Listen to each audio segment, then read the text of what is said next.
Now let's bring in a progressive figure who has a different view but agrees on that Trump should not be elected. That right there is Robert Garcia, who spoke to the convention on opening night, and now he's joining us live here. Congressman, great to see you. Yep, happy to be here. Thank you. You have known Kamala Harris for a long time. You're close friends. You've advocated for her to be vice president. What does she mean to you, and who is Kamala Harris, maybe the person we don't see on camera? Well, look, I think to me, she's somebody that is ready to be president on day one, not just as vice president, but she was attorney general. She was a U.S. senator. But more importantly, she's a good person. People that know her understand that this is a good woman, a good person. She's focused on her family. She's focused on service and the country. And she's really tough. There's no one tougher. And if you believe in the rule of law, if you believe that Donald Trump should be held accountable to his crimes, I think Kamala Harris is the right person to do it. So I'm really excited and fired up. And she's somebody you thought that this could be her path a long time ago. Absolutely. I mean, anyone that's known her has always known her talent and her love of country. I was one of the co-chairs of her presidential campaign in 2019, so we were working to get her elected back then. But Joe Biden was the right man at the right time in 2020. But now this is her moment, and we're all in. We're going to get her elected, and she's going to be a unifying person for the country. So talk to us what it was like for you to be up on that stage the other night, the biggest stage that you've ever spoken in front of. I haven't been in Congress all that long. What did it mean for you to be up there?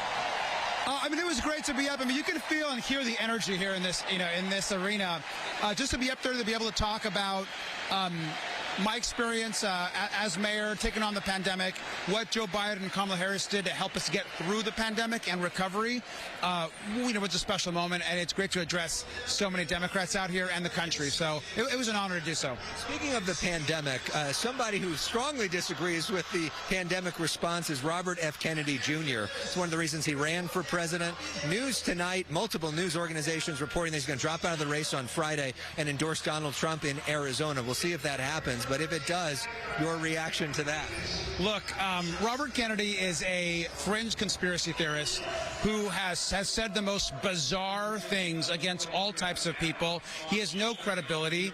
And so, his campaign never took off. We know it's been funded by a lot of dark money and has no chance of winning. So it doesn't really matter who he endorses or what he does.